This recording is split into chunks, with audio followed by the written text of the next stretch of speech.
Bonjour, c'est Roxane et je suis ravie de te retrouver aujourd'hui pour notre déjà 3e épisode de la série Comment j'ai réussi à perdre 30 kilos sans plus jamais les reprendre.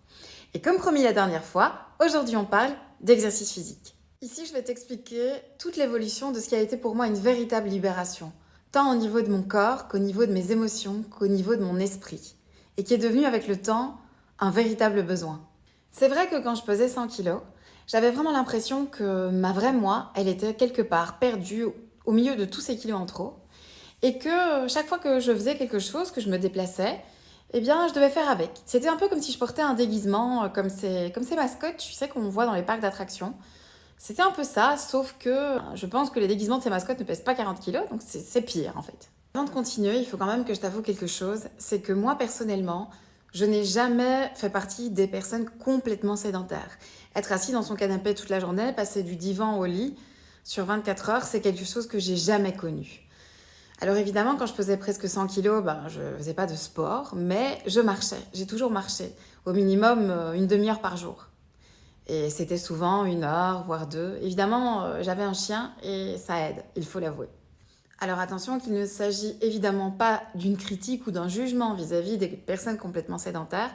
C'est juste un aveu, un avertissement de ma part par rapport à ça. En fait, les fluctuations de poids et d'émotions que j'avais induisaient aussi une fluctuation au niveau du mouvement. Quand j'étais beaucoup plus jeune, j'ai fait beaucoup de danse, de la danse classique, du hip-hop, du jazz, de la salsa plus tard, et même de la danse orientale quand j'avais une petite trentaine d'années. Mais donc évidemment, au moment qui est celui dont on parle, celui où je pesais presque 100 kilos, je ne faisais rien. Je ne faisais rien que marcher, j'avais abandonné tout ça depuis bien longtemps. Et pourquoi est-ce que je te parle de ça? Eh bien, c'est parce que John, quand il parle de mouvement dans son livre, il parle du fait que ce qui est important, c'est de faire quelque chose qui t'amuse. Quelque chose qui va pouvoir tenir sur la durée, puisque parce que ça t'amuse, que ça te fait plaisir, tu vas forcément recommencer. Forcément, j'ai tout de suite pensé à la danse. Parce que c'était la seule chose qui me mettait en mouvement et qui, moi, me donnait l'impression de ne pas faire de sport. Je pouvais mettre une musique qui me plaisait et bouger comme ça me plaisait, et ça me rendait heureuse. Alors évidemment, quand j'ai recommencé à danser avec mes presque 100 kilos, après même pas 5 minutes, j'étais au bout de ma vie, comme disent mes élèves. Mais petit à petit, avec le temps, j'ai commencé à me sentir plus en forme, à me sentir plus légère, grâce aux principes alimentaires de la méthode de John que je m'étais mise à appliquer. Et même si j'avais pas encore perdu beaucoup de poids, je me sentais dégonflée, j'avais moins de rétention d'eau et je me sentais avec plus d'énergie, plus positive. Et je sentais cette petite fille à l'intérieur de moi qui avait envie de bouger, qui avait envie de sauter partout. Alors, en plus de mes petites séances de danse, j'ai repris un bouquin que j'avais listé sur mon étagère au moment de ma grossesse. C'était un bouquin des éditions Marabout qui s'appelle Se remettre en forme après une grossesse, quelque chose comme ça. Et je suis allée piocher dans ce bouquin des tas de petits exercices pour travailler différentes parties du corps qui, moi, me semblaient être prioritaires. Et donc, je m'étais fixée de faire ces petits exercices après ma séance de danse, 20 minutes par jour.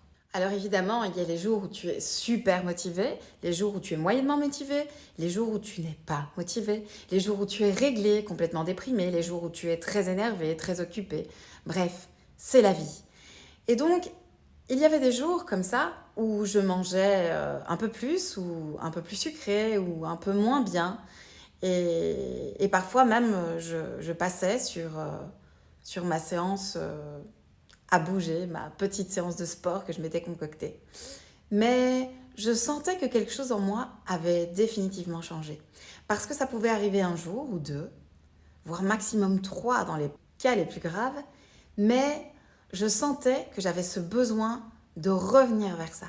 Je me réembarquais dans le même processus. Il y avait quelque chose en moi qui s'accrochait à ça et qui ne voulait pas le lâcher. C'était vraiment devenu un besoin et rien que ça pour moi c'était une réussite. C'était la preuve que quelque chose avait définitivement changé. Et ça, psychologiquement, ça fait vraiment du bien. Te dire, waouh, c'est dingue, ça fait des années que j'étais comme ça, et là, il y a un truc qui s'est passé, il y a un truc qui a changé. Je n'ai plus la même attitude qu'avant. Et alors ça, évidemment, ça t'encourage à continuer, parce que ça te donne l'espoir que tout le reste aussi peut changer. Et au lieu de te focaliser sur ce qui ne va pas, tu te focalises sur ce qui va, sur ce qui est déjà pris, sur ce qui est bon et qu'on ne peut plus t'enlever. Et même en n'ayant pas encore maigri, ou très peu, en te sentant super en forme et super positif dans ta tête, ça te donne envie de garder le cap. Parce que rien que ça, c'est du positif. Et c'est très agréable. Et ça, c'était grâce au changement de nourriture. Grâce au fait d'avoir introduit plein d'aliments qui te remplissent d'énergie au lieu de te la prendre. Parce que ça, c'est vrai ce qu'on raconte. Quand tu te sens mal, tu as envie de malbouffe et la bouffe te fait te sentir mal. C'est un cercle vicieux. Donc tu dois te forcer à un moment donné à entrer dans un cercle vertueux. Tu manges bien, ça va un peu mieux, ça te donne envie de manger bien. Et c'est parti. Et quand tu vois que tu te sens vraiment bien, t'as plus envie que ça redevienne comme avant. En fait, mon corps avait vraiment besoin de ça, et le tien aussi. Comme dit John, en réalité, on a vraiment faim. Mon corps, il est affamé, mais il est affamé d'aliments qu'on ne lui donne pas. En fait, mon corps avait vraiment faim, mais pas de ce que je lui donnais. J'ai commencé à lui donner ce dont il avait besoin, je me suis sentie mieux, j'étais plus positive, je dormais mieux, ma peau était plus belle. Vous savez, chaque fois que j'étais réglée, il y avait cette excuse d'avoir une vilaine peau, de se dire j'ai un bouton sur le front ou sur le menton ou dans le creux des joues, et c'est normal parce que je suis réglée. Eh bien, c'était pas vrai. Parce que dès que j'ai commencé à manger autrement, j'ai plus eu de boutons. La preuve que c'est ça et pas l'âge, c'est que aujourd'hui, quand je me fais un peu de mal en mangeant pas top bien pendant plusieurs jours, eh ben j'attrape des boutons. Et donc moi, comme beaucoup de personnes à cette époque-là, je me disais que pour maigrir, il fallait que je fasse du cardio, beaucoup de cardio. J'avais entendu dire que si tu ne faisais pas du sport pendant au moins 25 minutes, tu commençais pas à brûler du gras. Et que si tu n'en faisais pas minimum 3 fois par semaine, ça n'allait pas t'aider à maigrir. Donc John, lui, dans son bouquin, c'est pour ça que je l'aime beaucoup, il te disait oubliez tout ce qu'on vous a raconté jusque-là. Ce que vous devez faire, c'est faire de l'exercice de manière intensive. Être au bout de votre souffle pendant un court laps de temps. Par exemple, si tu aimes courir, eh bien, tu vas te mettre à courir très très vite, le plus vite que tu peux, jusqu'à être à bout de souffle. Et quand tu n'en pourras plus, alors tu t'arrêteras. Moi, par exemple, je me mettais à danser avec une musique que j'aimais le plus vite que je pouvais. Et puis, quand j'en pouvais plus, je m'arrêtais. John soutenait que d'être en mouvement rapide, intensif, pendant un court laps de temps, c'était ça qui était efficace. Et pas le long cardio. Il s'agit évidemment ici de perdre du gras. On n'a pas dit que le cardio était mauvais. Il parlait d'efficacité par rapport à la perte de poids. Je me souviens que John s'appuyait sur une théorie qu'il avait échafaudée à partir de l'histoire de son chat, qui était un chat énorme et qui, après avoir été poursuivi par un chien qui avait failli lui ôter la vie, avait développé une espèce de peur à ça, permanente, et du coup s'est mis à maigrir très vite, probablement parce que son cerveau animal s'était dit, mais si je suis gros comme ça et que ce chien me court encore après, il va finir par me tuer. Donc il faut que je sois mince pour pouvoir courir très vite et échapper facilement à ce chien. Donc l'idée de John, c'est qu'on fasse pareil. C'est de tromper notre cerveau reptilien, notre cerveau animal, qui au final est celui qui contrôle tout, celui dont on parle quand on dit c'est plus fort que moi, et de faire en sorte que ce cerveau pense qu'il a besoin d'être mince pour rester en vie. Et c'est donc en s'exerçant de manière intensive sur un court laps de temps qu'on peut faire croire à notre cerveau qu'il est en danger et qu'il a besoin d'être léger pour échapper à ce danger. Et donc voilà comment c'est parti pour moi, voilà ce que j'ai commencé à faire avec la danse, avec mes exercices, je dirais entre 3 à 5 fois par semaine. Et donc évidemment, j'ai commencé à perdre du poids. Et au bout d'un moment, ça a commencé à se voir. On a commencé à me le dire, « Oh, t'as maigri, comment t'as fait ? Mais t'es bien comme ça ?» Évidemment, quand on te dit ça, tu te sens mieux, t'es fière de toi, ça te donne de la motivation, ça te donne de l'énergie et du courage. Tu te sens mieux dans tes vêtements, t'as même besoin de changer de vêtements. Et comme je le disais tout à l'heure, c'est un cercle vertueux qui fait que mieux les choses vont et plus tu as envie qu'elles aillent bien, plus tu as envie de prendre soin de toi. Évidemment, tout ça peut être mis à mal, vous le savez, par le côté émotionnel, on en a déjà parlé, donc n'oubliez pas le travail de fond qui est à faire et qui est primordial, que je vous ai invité à faire la dernière fois dans la précédente vidéo. Ce travail de fond qu'il faut mettre en œuvre dès le départ pour éviter de tomber justement dans ce qu'on ne veut pas, dans ce qu'on veut à tout prix éviter, c'est-à-dire l'effet yo-yo. Parce que même si la formule de John est une formule épatante, ce n'est pas non plus une formule magique. Si vous n'utilisez pas tous les ingrédients de la formule, que vous espérez passer des étapes, n'appliquez pas vraiment sa méthode. Puisque sa méthode repose sur le fait de travailler de façon holistique sur le corps, c'est-à-dire en prenant compte de tous les aspects de l'individu, et pas seulement de l'aspect physique. Mais je le rappelle aussi au niveau émotionnel, au niveau mental et même au niveau spirituel. Si vous ne vous attaquez qu'au physique, je l'ai expérimenté à plusieurs reprises, croyez-moi, vous allez droit dans le mur. Parce que même si vous tenez bon pendant un temps, à un moment ou à un autre, si vous mangez pour des raisons émotionnelles et que vous ne soignez pas cet aspect-là, cet être émotionnel qui est en vous reprendra le contrôle. Et n'oubliez pas l'adage qui dit « L'esprit se croit fort, mais la chair est faible ».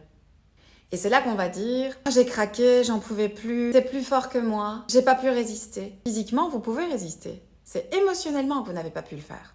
Et donc, c'est là que vous devez travailler pour vous mettre en sécurité à ce niveau-là. Moi, personnellement, je suis passée par du massage thérapeutique, de l'hypnose.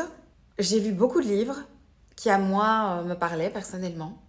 Par exemple, un livre sur les raisons émotionnelles de prendre du poids, pour les petites filles en particulier. Sinon, j'ai oublié de vous dire qu'il y a un quiz dans le livre de John qui vise justement à analyser quelles sont les choses qui vous ont amené à prendre du poids et à pousser votre corps à vouloir garder ce poids en excès, à vous maintenir donc dans cette obésité émotionnelle. C'est ce que John appelle les fat triggers. Si vous avez le livre, vous savez de quoi je parle. Et sinon, je pense que j'ai oublié de mentionner une chose, c'est que John Gabriel a aussi un site internet de johngabrielmethod.com. Ça fait un moment que je ne suis pas allée dessus, donc je ne sais pas ce qu'on y trouve exactement maintenant. En tout cas, je vous invite à aller y faire un tour. Vous pouvez retrouver évidemment John sur Facebook, sur Instagram, etc. Désolée si parfois je fais des allers-retours entre tout ce que je raconte. C'est que j'ai tellement de choses à vous dire, tellement de choses que j'ai envie de vous partager. Et pour moi, ça s'est dessiné sur tellement d'années, ces changements, que c'est parfois difficile pour moi de tenir le fil de façon constante. Donc pour en revenir à l'exercice physique, j'ai continué comme ça et je suis arrivée à perdre au rythme de croisière une vingtaine de kilos en l'espace de 2 ans. Et puis, je me suis installée dans ce poids. Donc, on va dire qu'à ce moment-là, j'étais à peu près à 72-73 kilos. Et à ce moment-là, en fait, ce qui s'est passé, c'est que émotionnellement, j'ai vécu des choses difficiles. Il y a eu de grands bouleversements, de grands changements dans ma vie. J'ai déménagé, j'ai carrément changé de ville, carrément changé de région. Je me suis retrouvée loin de mes enfants, loin de mes amis. J'ai vécu une rupture amoureuse. Et donc, tout ça, ça a été difficile. Mais vous voyez, quand je vous dis que je sentais quand même qu'à l'intérieur de moi, quelque chose avait changé pour toujours, c'est que même dans ce moment difficile, c'est vrai que j'ai arrêté de maigrir et que j'ai peut-être repris 1, 2, voire 3 kilos à un moment donné, mais pas plus. Même si je mangeais de façon parfois compulsive, émotionnelle, pour me rassurer, pour me réconforter, je voyais que je faisais était différent. Il n'y avait plus ce truc de me dire voilà, t'as mangé ça, maintenant pour foutu, vas-y, tu feras régime demain, ou ah non, tu feras régime dans 3 jours, ou la semaine prochaine, ou... J'avais plus ça. En fait, si ça arrivait que parce que j'étais triste, parce que je me sentais mal, je mangeais pendant 1 ou 2 heures de façon compulsive, des choses que j'avais pas plus l'habitude de manger.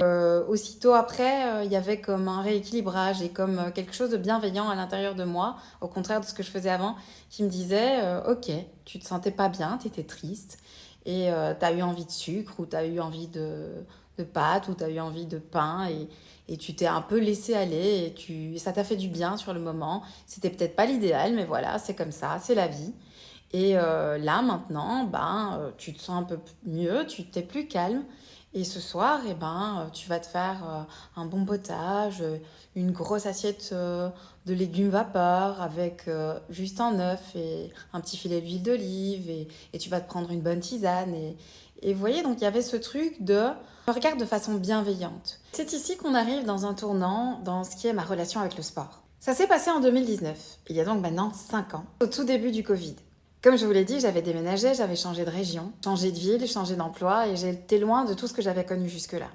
Je m'étais bien fixé pour but de m'inscrire à un nouveau cours de salsa en arrivant ou éventuellement de danse orientale pour continuer à m'amuser, à faire du sport sans en avoir l'air.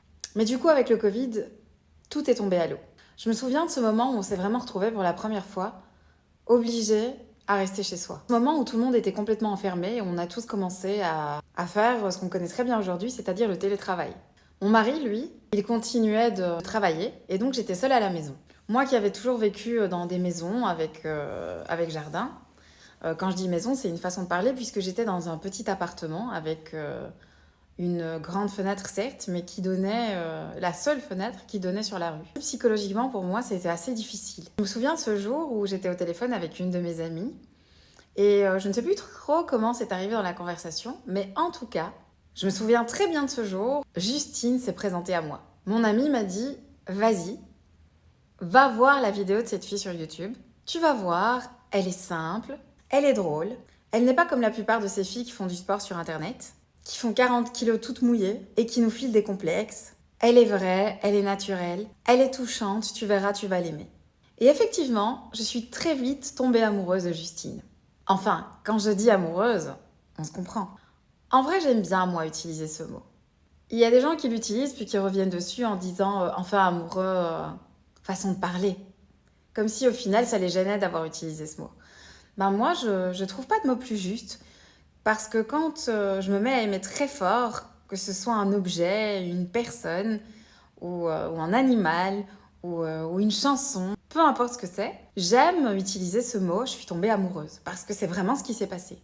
Je suis tombée en amour, je me suis mise à aimer très fort cette chose, cet objet. Et donc effectivement, je suis très vite tombée amoureuse de Justine en tant que coach sportive.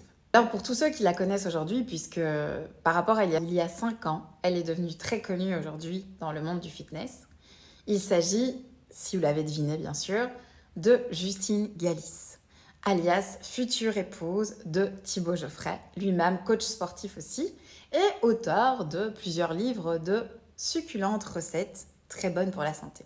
Et donc je me souviens de cette première vidéo que j'ai lancée de Justine, et puis de toutes les autres d'ailleurs qui ont suivi pendant le Covid, où elle était là dans son petit appartement de Lyon, coincée entre la caméra de son iPhone et son petit canapé, à faire ses exercices avec toute sa joie, sa bonne humeur sur son tapis.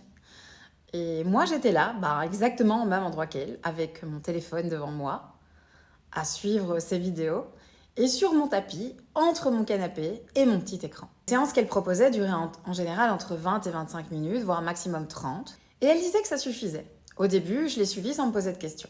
Et j'ai commencé à écouter un petit peu toutes ses vidéos, les vidéos où elle racontait son histoire, son parcours, sa rupture avant de rencontrer Thibaut, les difficultés qu'elle avait connues, et comment elle était passée d'un look skinny fat, c'est-à-dire plutôt mince et grasse, au statut petit poney, comme elle appelle ça, et je vois très bien ce qu'elle veut dire, étant donné que c'est un peu comme ça que je me sens pour le moment, et comment aujourd'hui elle est devenue une bombe. Je vous invite à aller la voir, elle est sur tous les réseaux. Du jour où j'ai commencé à suivre Justine, je ne l'ai plus jamais lâchée. C'était un peu comme avec John. Je me suis dit, cette méthode-là, elle est pour moi. Je me suis tout de suite sentie rassurée par Justine. Je me sentais bien avec elle. J'ai tout de suite eu l'impression que je la connaissais depuis toujours et que j'avais rendez-vous avec elle, qu'on allait faire du sport ensemble et que ça allait être génial. C'était pas compliqué, j'avais juste besoin d'avoir une demi-heure devant moi. Peu importe comment j'étais habillée, peu importe si j'avais pris ma douche ou pas, si j'étais en pyjama, il me suffisait de me mettre sur mon tapis, devant mon canapé, d'allumer Justine, et c'était parti. Elle me faisait rire, elle était toujours positive. Ce qui fait que même quand j'avais pas trop envie, je me disais « Allez, vas-y, mets-le, dès que tu vas entendre sa voix, ça va te motiver. » Elle parlait beaucoup, comme moi. Elle était vraie, elle était imparfaite, et c'est ce qui, à mes yeux, la rendait terriblement belle. Et adorable. Elle n'hésitait pas à avouer qu'elle s'était fait placer des implants mammaires parce qu'elle s'était retrouvée sans poitrine, à dire « Ah, désolée, j'ai pas fait mes ongles », à se montrer sans maquillage, sans filtre. Elle partageait beaucoup, énormément de choses, mais tout en ayant toujours la pudeur qu'il faut. Je dirais d'elle qu'elle a ce côté attachant, ce franc-parler d'une fille du peuple et à la fois la discrétion élégante d'une grande dame. Alors au début, quand j'ai commencé, malheureusement, je n'ai pas de vidéo à vous montrer parce que j'avais pas dans le but de faire ce que je suis en train de faire aujourd'hui. Mais vous auriez vu, ça vous aurait fait rire. J'étais là, les pieds coincés en dessous du canapé, à faire péniblement 1 ou 2 crunchs. Et aujourd'hui, je peux en faire une vingtaine sans absolument aucun problème, avec les jambes en papillon et sans coincer mes pieds sous le canapé. Et pour les pompes, c'était pareil évidemment. C'est pas le genre de truc que j'avais l'habitude de faire. Donc quand j'ai commencé, je me suis dit, mais comment c'est possible d'en faire plusieurs d'affilée ? Déjà une, c'est horrible pour moi. J'ai l'impression de peser 3 tonnes alors que je faisais 72 kilos. Et je me suis dit, c'est sûr, je dois encore au moins perdre la moitié de mon poids pour arriver à faire ça. Au début, je faisais 3 séances par semaine, assez régulièrement. Il y a eu des moments où j'étais hyper motivée, où j'en ai fait plus. Puis il y a eu des moments où ça n'allait pas du tout. Et j'en faisais 2, voire 1. Et je vois aussi qu'à ce niveau-là, quelque chose a changé maintenant, puisque j'ai une certaine routine qui s'est installée depuis, je dirais, une bonne année maintenant, où en fait, je suis à 5 séances par semaine, minimum 4. Quand je le fais pas, j'en ai besoin. C'est un peu comme, tu vois, je t'en parlais par rapport à la nourriture.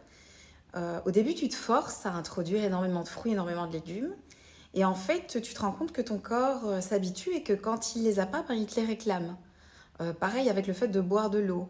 Il y a un moment en fait où quand tu remanges comme avant, quand tu rebois comme avant, un jour, 2 jours, tu te dis ah je me sens pas bien, ah j'ai besoin de fruits, ah j'ai besoin de boire de l'eau, ah j'ai plus envie de manger tout ça. Et donc c'est là que tu as gagné quelque chose. Quand je fais pas de sport, je sens que ça me manque. Quand je suis fatiguée, quand je suis un peu déprimée ou un peu énervée, j'ai pas envie de faire ma séance, mais je me dis vas-y fais-la parce qu'après tu vas te sentir mieux. Et donc l'idée c'est ça en fait, c'est que tu sois ta meilleure amie là à l'intérieur de toi ou ton meilleur ami et que tu te dises, tu te traites avec bienveillance, avec amour comme on en a déjà parlé et donc que tu te regardes et que tu t'analyses de l'extérieur et que tu te dises ok t'es fatigué, ok tu te sens pas bien, mais si tu manges ça, si tu fais pas ton sport, que tu traînes là devant la télé à manger un truc gras ou sucré ou voilà, après ça va être pire. Et donc c'est là que tu dis ok, t'as pas envie, mais c'est comme quand tu dois te brosser les dents, t'as pas toujours envie, mais tu le fais quand même. Et bien là c'est pareil. T'as pas envie, mais tu le fais. Et le truc c'est que c'est une demi-heure max. Et alors après, tu te dis je suis super contente de l'avoir fait. C'est jamais arrivé que je me force à faire une séance et qu'après, je me dise que j'aurais mieux fait de ne pas la faire. Au contraire, je me dis toujours, heureusement que je me suis forcée à le faire. Je le fais pas toujours, mais la plupart du temps, je le fais. La plupart du temps, je suis ma meilleure amie et je me force à le faire. Je me dis, allez, allume ton écran, lance la séance. Et comme dit Justine, c'est ce qu'elle dit d'ailleurs, le plus dur, tu l'as déjà fait, t'as lancé la séance. Et une fois qu'on est dedans, en fait, ça passe très vite et ça fait vraiment du bien. Et c'est devenu une drogue pour moi. Et maintenant, je comprends tout à fait mon frère qui est 2 ans plus jeune que moi et qui, lui, est professeur d'éducation physique, qui me disait « je me sens pas bien, je vais courir ». Maintenant, je comprends. Je comprends le bien-être que ça peut amener. Et je comprends surtout que, même si sur le moment même, l'habitude que moi j'avais de me faire du bien avec la nourriture, sur le moment, ça marchait, c'est vrai, il ne faut pas le nier. Peut-être de la même façon que ça faisait du bien à mon frère de faire du sport, donc sur le moment, sauf que l'effet après n'est pas du tout le même. Donc je pense que quand tu n'es pas bien, que tu es déprimé, il vaut mieux te dire je vais aller faire un peu de salsa ou je vais aller courir un peu ou nager un peu ou me balader, même si après tu manges une glace, que de te dire je vais me mettre devant la télé avec un gratin de pâtes, un pot de glace et tu vois. Comme je disais tout à l'heure, ça a été doucement, doucement et le changement s'est installé. A pris le contrôle de ma vie et un changement positif. Au niveau du poids, ça a commencé à baisser aussi. Donc c'est comme ça qu'aujourd'hui je suis entre 62 et 63 kilos, ça dépend des jours. Et mon but, c'est d'arriver à 53 kilos puisque je fais 1m57 et que je vais quand même avoir bientôt 47 ans. Je pense que ça reste un objectif raisonnable. En fait, mon but aujourd'hui, c'est vraiment d'avoir l'impression que mon corps n'est plus un poids, n'est plus un frein qui m'empêche de bouger, qui m'empêche de monter 3 rangées d'escalier en ayant l'impression que j'arrive plus à respirer, de pouvoir courir après un train ou après un bus et simplement de pouvoir faire ce que j'ai envie et de me sentir bien dans mon corps en fait. Au-delà de ce que je peux voir dans le miroir.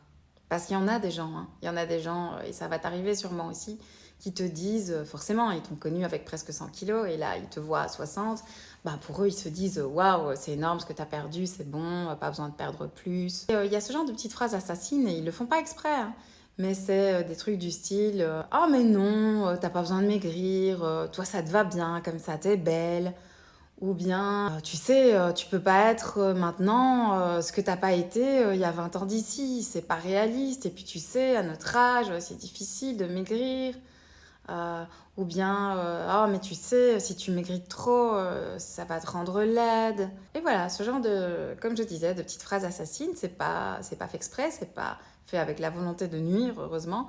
Mais en tout cas, c'est pas des choses qui te poussent vers le haut. Et donc du coup, Tu peux juste les écouter et laisser passer, en fait. Comme dit Justine, si tu veux ce que tu n'as jamais eu, fais ce que tu n'as jamais fait. Là, je peux t'assurer que peu importe l'âge que tu as, si tu fais ce que tu n'as jamais fait, eh ben, tu peux arriver à ce que tu n'as jamais eu. Alors, je sais que je leur fais de la pub contre rien du tout. Et que, comme dit Juju, pour les intimes, on n'est pas une association caritative. Mais, comme m'a dit Thibaut aussi, avant d'avoir du succès, il a beaucoup donné. Et toi aussi, Justine, tu as beaucoup donné. Ils ont été très généreux. Ils ont partagé ce qu'ils aimaient, ce en quoi ils croyaient. Et c'est ce que je fais moi aussi aujourd'hui. Et parce que je crois aux personnes qui ont eu un succès sur le long terme et un joli succès. Les résultats de ta réussite, quand tu la partages, ne se divisent pas, mais ils se multiplient. Thibaut Geoffrey est l'auteur de livres de recettes. Il fait aussi du coach one-to-one, que personnellement je n'ai pas expérimenté, mais pourquoi pas. Il y a 2 ans, ils ont lancé une application qui s'appelle Fit Fight Forever, à laquelle bien sûr je me suis directement abonnée et qui me sert énormément aujourd'hui, puisque je retrouve là-dessus tous les programmes de Justine et de Thibaut, mais pas que, puisqu'ils se sont avec le temps associés à différents coachs sportifs pour plusieurs disciplines différentes. Tout ce qui est bien-être, yoga, stretching, des morning routines, entraînement pour les salles de sport, musculation en salle, de la musculation à la maison, du renforcement musculaire, des séances de fitness pour les femmes enceintes, pour les femmes qui viennent d'accoucher, un peu de tout en fait. Et donc ce qui est chouette, c'est qu'ils n'ont pas essayé de combler les besoins de tout le monde par eux-mêmes, mais qui se sont associés à des gens qui sont spécialistes dans ces disciplines. Et aussi sur l'application de très chouette, c'est que tu peux y trouver centaines de recettes super esthétiques, super bonnes et super bonnes pour la santé. Pour revenir à l'exercice physique et à ma perte de poids, alors je ne sais pas si comme moi, il y a des années, et je l'avoue, c'était très stupide de ma part quand on y pense, vous croyez à cette légende urbaine qui dit qu'une cellule de gras peut se transformer en cellule de muscle. Ce n'est absolument pas possible. Une cellule de gras reste une cellule de gras. Une cellule de muscle est une cellule de muscle. Et à aucun moment, l'une ne se transforme en l'autre. Jamais. C'est no way, comme disent les jeunes. Et donc, c'est là qu'il y a encore quelque chose qui a changé pour moi. Je maigrissais, je perdais du poids, effectivement je perdais du gras, mais j'avais l'illusion de voir apparaître des muscles et je me suis rendu compte qu'en réalité, j'étais pas si musclée que ça. Que c'était parce que toute la couche de gras que j'avais sur mes muscles avait épousé la forme de mes muscles et que du coup j'avais l'impression d'avoir de gros biceps, de gros quadris, de gros mollets, mais qu'en réalité, c'était juste une énorme couche de gras qui avait épousé la forme de mes muscles. En perdant mon gras, je perdais aussi un petit peu de muscle et qu'au final, j'étais pas si dessinée que ça. J'ai commencé à écouter Justine, à avoir confiance en fait en ce qu'elle disait. Ok, je vais arrêter d'avoir peur de ça, je vais arrêter de croire à ça. Je vais commencer à croire que c'est qu'en fait, je vais me muscler de plus en plus, que ça va dessiner mon corps, dessiner mes épaules, dessiner mes jambes, et que en mangeant convenablement, je vais arriver à réduire la couche de gras qui est dessus. Et que puisque c'est ce que Justine a fait et que j'ai vu son évolution, évidemment, elle a 15 ans de moins que moi, donc il ne s'agit pas de se comparer, mais comme je dis souvent à mon mari, je vais être une Juju, mais de 50 ans. Voilà, j'étais assez longue pour aujourd'hui. J'espère que tous les petits trucs que je t'ai donnés pourront t'aider, que tu trouveras plein de plaisir à bouger.